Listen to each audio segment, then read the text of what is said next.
there are, as one would expect, a number of credits to Joanne for all of that work, and with all of the work that she and others are able to do. Blue Shield is the Red Cross for cultural heritage. Thank you, Essam. We need to work there and get it more clearly there. Yes, Jasmine, extremely important to educate across the civil society regarding cultural heritage, to create and strengthen the awareness of its own history and cultural heritage, and thus also help create respect for the cultural heritage of others, a critical element, so essential. And Jasmine working, of course, in relation to Armenian cultural heritage in the South Caucasus. There are partners in South America, and Anna, if you drop me an email, I can give you the list of who there is and everything. Note from Jennifer, yeah, thank you. From Bone, I hope that's my old colleague Bone Jones from my York archaeological excavation days. But if it is Bone, thank you, and yes, getting there. Okay, and there, just thanks for the presentations. How can we build a Blue Shield committee in any country? Esman, there's a lot of information about that on the website.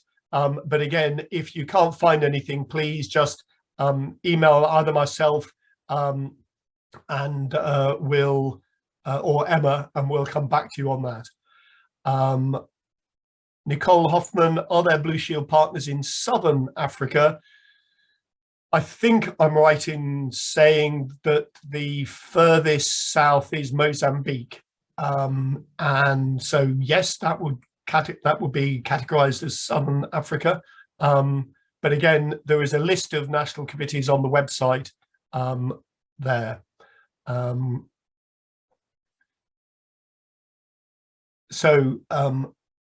JL asks, currently national organizations are put together on a voluntary basis from the countries themselves.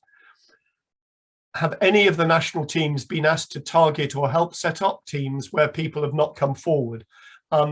We have done that to some extent, but we haven't done that often. There is a project at the moment run by Blue Shield Germany helping national committees develop in Africa. But most of those at the moment are centered, or the majority of those are centered around Francophone West Africa, but we can work on that. In addition to national committees of Blue Shield, can we have regional affiance? Esman, if you mean by that, can we have groupings of countries as regional elements? We try to avoid that at the moment for all sorts of reasons that I can go into, but I want to open the conversation more broadly. There are two instances, however, where we are hoping to be able to do that. One in the Pacific and one in the Caribbean, and that will give you the indication about why we're trying to go in that direction, because most of the countries in the Pacific and the Caribbean are regard themselves as too small to have the capability to set up a national committee. So they are working together. So we have 7 countries in the Pacific who have come together to form Blue Shield Pacifica.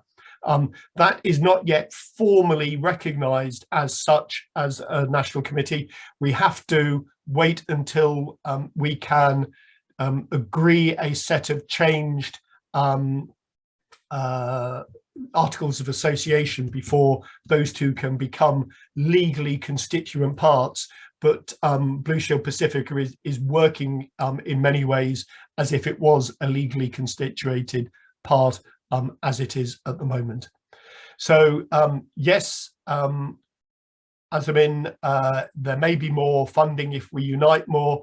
And one of the things that I didn't flag in my presentation is that what I'm really trying to do over the next 2 years is really push with a fundraising project that we've been talking to a number of people about over the last 12 months or more, and to really push that over the next 24 months so that we don't necessarily have to rely in the longer or even medium term on Newcastle University.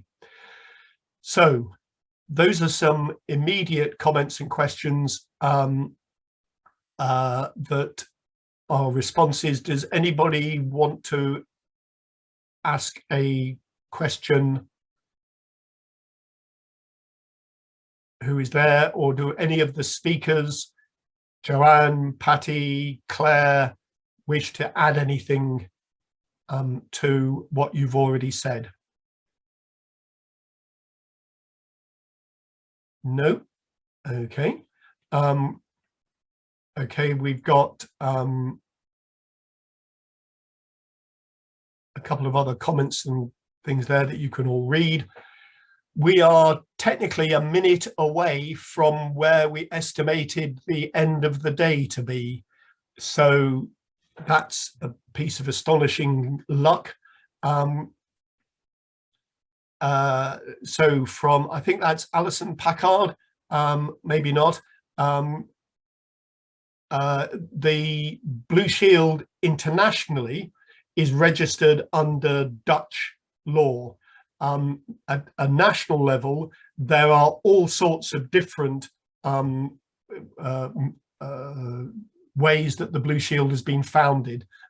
So it's not an easy answer, Alison, to answer that. But again, if you email either Emma or myself, we can give you a bit more information.